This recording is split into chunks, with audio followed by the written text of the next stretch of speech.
다 함께 묵상하심으로 새벽 기도회를 하나님 앞에 올려드리겠습니다. 함께 기도합니다.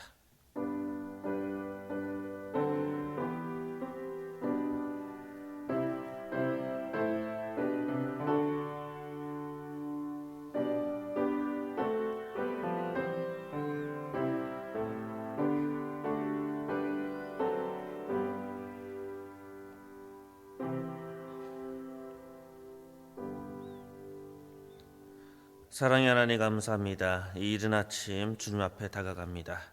오늘도 성령으로 저희를 충만케 하셔서 온전히 하나님의 말씀에 순종하는 주님의 귀한 백성 될 수 있도록 인도하여 주옵소서. 예수님의 이름으로 기도합니다. 아멘. 베드로전서 2장 18절에서 25절까지 말씀을 한 절씩 교독하도록 하겠습니다. 18절의 말씀 제가 먼저 읽습니다. 사환들아, 범사에 두려워함으로 주인들에게 순종하되 선하고 관용하는 자들에게만 아니라 또한 까다로운 자들에게도 그리하라. 부당하게 고난을 받아도 하나님을 생각함으로 슬픔을 참으면 이는 아름다우나 죄가 있어 매를 맞고 참으면 무슨 칭찬이 있으리요. 그러나 선을 행함으로 고난을 받고 참으면 이는 하나님 앞에서 아름다우니라.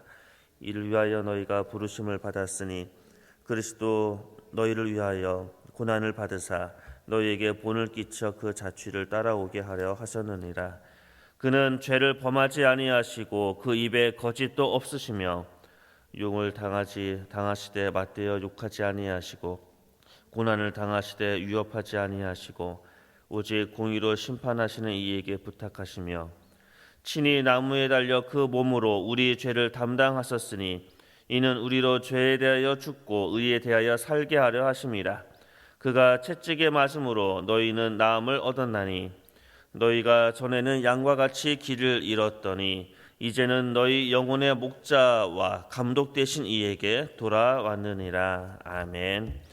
이 아침 주의 말씀이 저와 여러분을 사로잡기를 소원합니다. 베드로전서는 사실 그 구조는 아주 단순합니다. 서론이 있고 본론이 있고 그리고 이게 결론, 이렇게 세 가지로 나눠집니다. 그리고 그 서론과 결론을 제외하고요, 그 본론도 아주 명확한 구조를 갖고 있습니다. 그 본론에 해당하는 그 부분인 2장 11절부터 5장 11절까지가 그 본론에 해당하는데요. 이 본론은 딱 두 가지로 나눠집니다. 말씀을 찾아보면 우리는 좀 더 그 명확하게 그 구조를 좀 파악할 수가 있습니다. 2장 11절의 말씀을 잠깐 보겠습니다. 2장 11절의 말씀은 사랑하는 자들아 라고 시작합니다. 그리고 이 본론의 첫 번째 본론이 끝나는 데가 4장 11절이거든요. 우리 4장 11절의 말씀을 잠깐 살펴보겠습니다.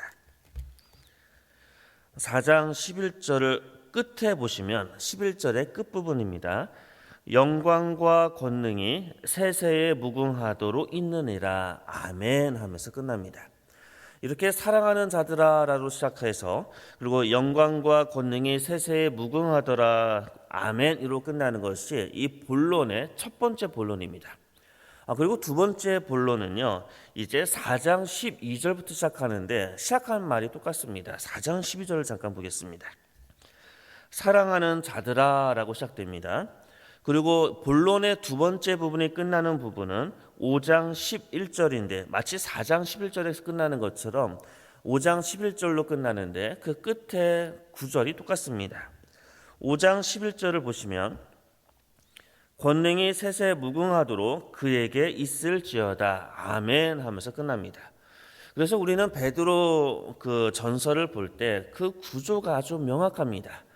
서론과 결론이 있고 그 다음에 그 가운데 본론이 있는데 본론은 또 두 가지로 나눠지는데 이 나눠지는 것은 사랑하는 자들아라로 시작해서 세세 무궁하도록 있더라 아멘으로 끝나는 그 구절로 그렇게 나눠지는구나 라고 우리는 쉽게 이해할 수 있습니다. 그러면 이 본론에 해당하는 부분이 두 군데로 나눠진다고 말씀을 드렸는데 첫 번째 본론과 두 번째 본론은요 약간의 차이가 있습니다. 첫 번째 본론의 내용의 중심은 이겁니다. 그리스도인이 세상 사람들과 어떤 관계를 맺고 살아가야 되느냐, 이것이 이제 첫 번째 본론이에요. 그리고 두 번째 본론에 해당하는 바로 4장 12절부터는 뭐 장로들아 젊은이들아라고 이야기하면서 세상과의 관계가 아니라 교회 공동체 안에서 우리가 어떻게 관계를 맺고 살아가야 되냐, 그것이 두 번째 본론에 해당합니다. 그래서 베드로 전서는 그 구조나 내용이 아주 명확하게 우리에게 전달되어 주고 있습니다. 이제 첫 번째 본론에 대한 이야기를 우리는 지금 계속 다루고 있는데, 첫 번째 본론의 내용의 핵심은 무엇이라고 말씀드렸습니까? 그리스도인이 세상과 어떤 관계를 맺고 살아가야 되느냐, 이것이 이제 첫 번째 본론이라고 말씀을 드렸습니다. 근데 이렇게 어떻게 관계를 맺고 살아가느냐라는 그 내용에 대해서 2장 11절에서 먼저 뭘 얘기합니까? 바로 그리스도인의 정체성에 대해서, 우리는 나그네와 같은 사람이다. 그러니까 그리스도인의 정체성을 이야기합니다. 좀 더 다른 말로 표현한다면 이렇게 이해하면 좋을 것 같습니다. 우리가 이 세상 속에서 살아갈 때 그리스도인으로서 어떻게 살아가야 됩니까? 그리스도인의 정체성을 갖고 그렇게 살아가야 된다. 그것이 바로 본론의 첫 번째 단락이 우리에게 주는 바로 교훈입니다. 그러면 이제 그리스도인의 정체성을 갖고 살아가는데, 그러면 구체적으로 그 모습이 어떠하냐라고 설명하는데, 우리가 저번 시간에 살펴보았던 것이 바로 2장 11절, 특히 13절부터 17절까지 내용이었어요. 그 내용은 이런 내용입니다. 세상 제도에 대한 이야기, 충독에 대한 이야기라면서 우리가 바로 시민적인 의무를 다해야 된다. 한 공동체, 특히 사회 안에서 살아가면서, 이방인과 더불어 살아가면서, 불신자와 하나님을 모르는 사람들과 함께 살아가면서 기본적으로 우리의 정체성을 생각하며 우리는 시민적인 의무를 다하면서 그렇게 살아가야 됩니다.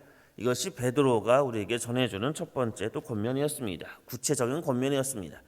그리고 오늘 우리가 함께 읽었던 18절부터 이제 25절까지의 내용은요, 이제는 종에 대한 이야기입니다. 한 가정 안에서 주인과 종, 특히 종이 주인에 대해서 어떻게 대해야 되는가라고 우리에게 이야기합니다. 그렇게 이야기하는 것은 초대교회는요, 바로 종과 같은 또 노예들이 많았기 때문에 그렇습니다. 초대교회는 자유를 이야기하고 해방을 이야기하고 하나님의 구원과 하나님의 구속의 사역을 이야기하면서 무엇보다 마음이 힘들고 어렵고 실질적으로 사회적으로 노예와 과부와 그리고 고아들이 하나님의 복음을 많이 받아들였기 때문에 초대교회 성도들의 많은 부분들은요, 아주 사회적인 약자였고 또 노예였습니다. 그래서 지금 베드로는 그 성도들을 향해서 이야기하는 겁니다. 그리고 세 번째 내용이 3장, 우리가 내일 살펴볼 건데요, 3장 1절을 보면 아내들아 하면서 가정 안에서 부부관계에 대한 이야기를 우리에게 이야기합니다. 그러면 우리는 이제 좀 명확하게 본론의 첫 번째 본론의 내용을, 큰 그림을 우리는 머릿속에서 생각할 수가 있습니다. 그리스도인의 정체성, 우리는 나그네다라는 이 정체성을 가지고 국가 안에서는 시민적인 의무를 다하고, 그리고 가정 안에서 주인과 노예 관계 안에서는 바로 순종하고, 그리고 부부 관계 안에서도 순종해야 된다, 이런 이야기가 우리가 흐르고 있습니다. 그런데 이 세 영역에 대한 이야기는요, 하늘에 떠 있는 이야기가 아닙니다. 하나님의 말씀은요, 단순한 이상적인 말씀이고 그냥 듣기 좋은 말씀이 아니라는 겁니다. 바로 초대교회 성도들의 구체적인 삶의 자리, 그의 자리에서 구체적으로 어떻게 행동해야 되는지, 우리의 모습이 어떠해야 되는지를 우리에게 제시해 주고 있습니다. 아주 실질적인 이야기라는 겁니다. 복음은 우리의 삶에 아주 실제적인 문제를 터치하고 우리의 실질적인 문제를 다루고 있습니다. 그것이 바로 예수님께서 성육신하신 그런 뜻이기도 합니다. 우리 예수님께서는 결코 하늘에 계셔서 손가락을 까닥해서 우리를 구원하지 않으셨습니다. 우리의 실질적인 삶으로 침투하시고 우리의 구체적인 삶 안으로 들어오셔서 우리의 실질적인 문제들을 친히 경험하시고 우리의 가장 궁극적인 죽음의 문제를 해결하기 위하여 죽음을 경험하시고 부활로 죽음을 이기십니다. 그래서 기독교의 복음의 메시지는요, 이상적인 이야기가 아니라 가장 실질적인 이야기입니다. 그 실질적인 이야기를 하면서 시민적인 의무, 또 종에 대한 이야기, 부부의 이야기를 다뤘다고 말씀을 드렸잖아요. 이 내용에 흐르고 있는, 공통적으로 나오고 있는 단어가 하나 있습니다. 혹시 무엇인지 아십니까? 우리 18절을 다시 보겠습니다. 사환들아, 범사에 두려워함으로 주인들에게 순종하라. 13절을 보시면 인간의 모든 제도를 주를 위하여 순종하라. 3장 1절의 말씀을 볼까요? 3장 1절을 봐도 아내들아, 이와 같이 자기 남편에게 순종하라. 나그네의 정체성을 갖고 우리에게 요구하는 실질적인 공동체 안에서 살아가면서 우리에게 요구되어지는 것은요, 바로 순종입니다. 근데 참 이 말씀을 어제 이렇게 묵상을 하면서요, 참 마음이 어렵더라고요. 지금 누구한테 순종을 요구하고 있습니까? 노예한테 요구합니다. 아주 약자잖아요. 여러분, 이렇게 이야기할 수 있습니까? 어떤 노사관계 안에서 부당한 대우를 받고 있는 노동자들한테 가서 너 순종해, 이렇게 얘기할 수 있습니까? 아니면 여러 가지 관계 속에서 부당한 대우를 받고 있는 사람들한테 너 그래도 주의 말씀대로 순종해야지, 참 불편하고 어려운 이야기입니다. 그래서 말씀을 묵상하면서 이게 무슨 말씀일까? 참 주님의 말씀이 어렵구나, 그런 생각을 하게 됩니다. 또 그도 그럴 것이, 다시 18절의 말씀을 보시면 다시 읽어보겠습니다. 사환들아, 범사에 두려워함으로 주인들에게 순종하되 선하고 관용하는 자들에게만 아니라 또한 까다로운 자들에게도 그리하라. 우리의 순종의 대상이요, 좀 달라요. 관용하는 자에게는 쉽게 순종할 수 있지요. 근데 지금 까다로운 자들에게도 순종하라고 이야기합니다. 그런데 이 단어, 까다롭다는 이 단어는요, 우리가 번역을 좀 이렇게 해서 그렇지 원문은요, 정의롭지 않은 자라는 뜻이 있습니다. 그래서 영어 번역에서는 unjustice라고 이야기합니다. 우리는 어떻게 이렇게 이야기할 수 있을까요? 노동자들한테, 사회적인 약자들한테 순종하라고 이야기하면요, 그것은 굉장히 굴욕적일 겁니다. 그것은 굉장히 우리의 마음을 힘들게 만들고요, 그들을 굉장히 치욕스럽게 만들 수도 있습니다. 내가 힘이 없으니까 참는 거지, 내가 아무런 영향력도 없으니까 참아야지, 그렇게 생각하면 부당하고 치욕스럽고 억울한 마음이 가득할 겁니다. 그럼에도 불구하고 하나님 말씀이요, 그렇게 우리에게 요구하고 있더라고요. 참 어렵고 참으로 해석하기 어려운 말씀이었습니다. 그런데 왜 베드로는 이런 말씀을 했을까요? 사실 우리는 베드로를 잘 알고 있습니다. 베드로의 성격은 어떤 사람이지요? 예수님이 잡혀갔을 때 칼을 들어서 마구의 귀를 잘랐던 아주 성미가 급한 사람이고 정의감이 넘치는 사람이었습니다. 사실 이 내용이 베드로의 입에서 나왔다라고, 우리가 평상시 베드로를 알고 있다면 베드로의 입에서 결코 나올 수 없는 그런 말을 지금 베드로가 하고 있는 겁니다. 정의감에 넘치고 성격이 급한 베드로는 너 순종해야 돼, 이런 이야기를 할 수 없었을 것입니다. 그런데 이게 어떻게 가능했을까요? 그렇게 성미가 급하고 칼을 들었던 베드로가 어떻게 이렇게 너 순종해라, 어떻게 이게 가능했을까요? 우리의 신학적인 상상력을 좀 더 넓히면 우리는 이것이 왜 가능했는지 가늠해 볼 수가 있습니다. 그것은 바로 예수님께서 잡혀가셨던 그 밤을 생각하면 우리는 베드로의 이 변화를 우리는 가늠해 볼 수가 있습니다. 우리 주님은 부당하게 로마 병정에 의해서 잡혀가셨습니다. 까다로운 자들이었습니다. 부정의한 자들이었습니다. 예수님께서는 잡혀가시고 나서 며칠 동안 매를 맞으시고 채찍을 맞으시고 침뱉음을 당하고 부당한 대우를 받으십니다. 그럼에도 불구하고 우리 주님께서는 어떠한 항의와 어떠한 불순한 말과 어떠한 분노도 표현하지 않으십니다. 마치 어린 양처럼 그것을 그대로 다 받아들이십니다. 베드로는 그 모습이 이해되지 않아서 대제사장의 뜰로 잠시 숨어 들어갔던 것 같습니다. 그렇게 부당하게 고통을 받으시는 우리 예수님께서 베드로를 힐끗 쳐다보십니다. 그 눈빛 앞에 베드로는 무너졌을 겁니다.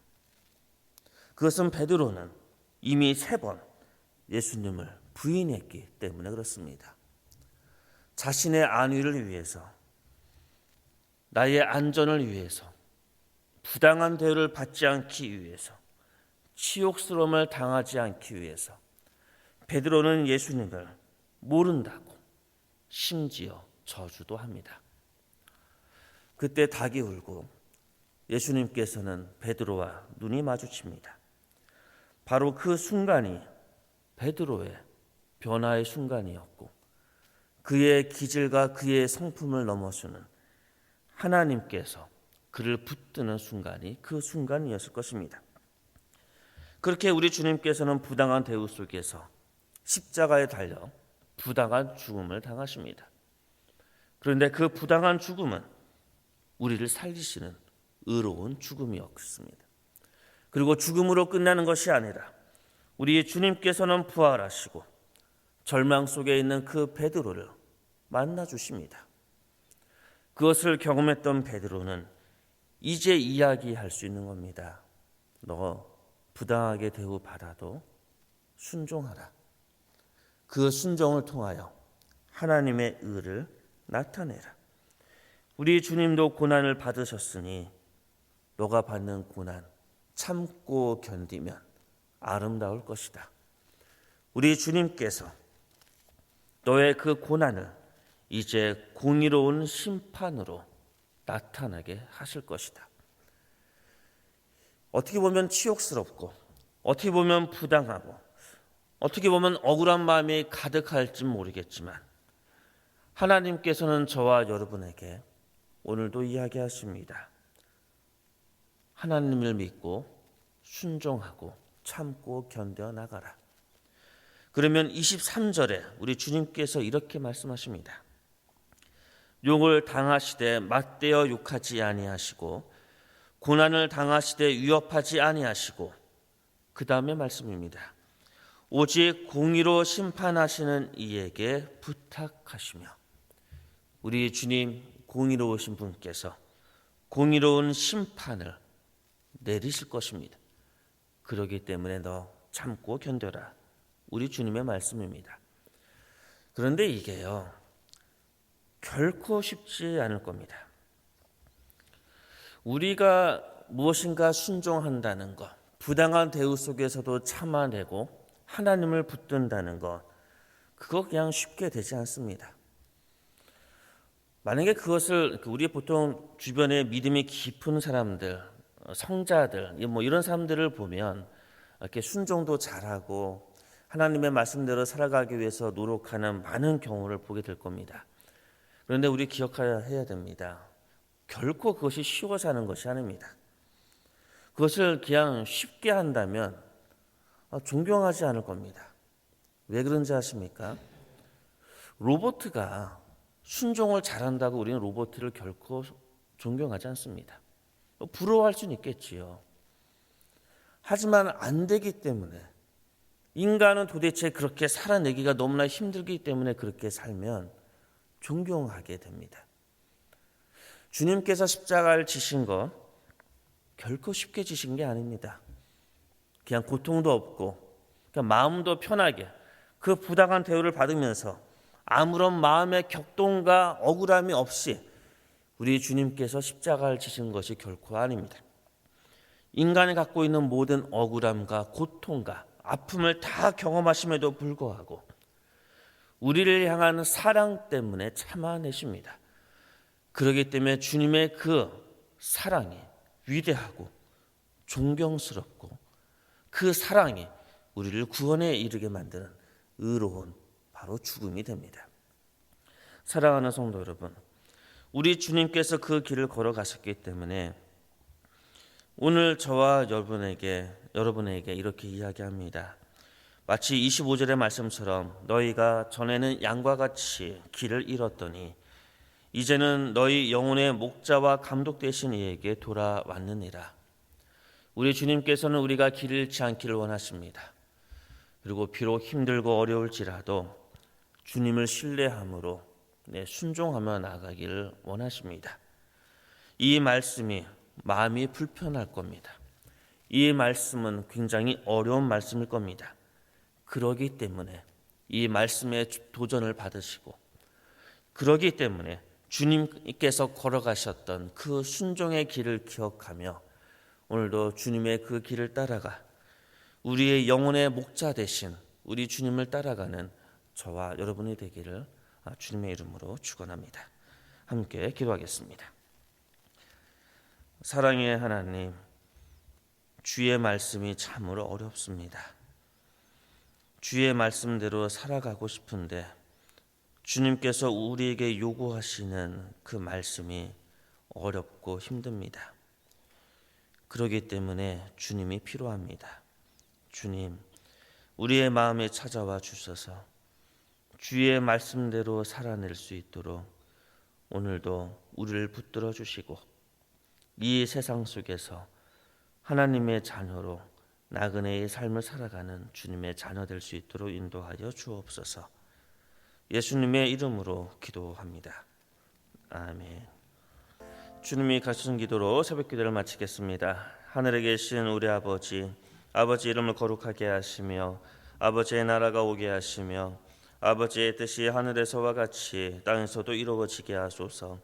오늘 우리에게 일용할 양식을 주시고 우리가 우리에게 잘못한 사람을 용서하여 준 것 같이 우리 죄를 용서하여 주시고 우리를 시험에 빠지지 않게 하시고 악에서 구하소서.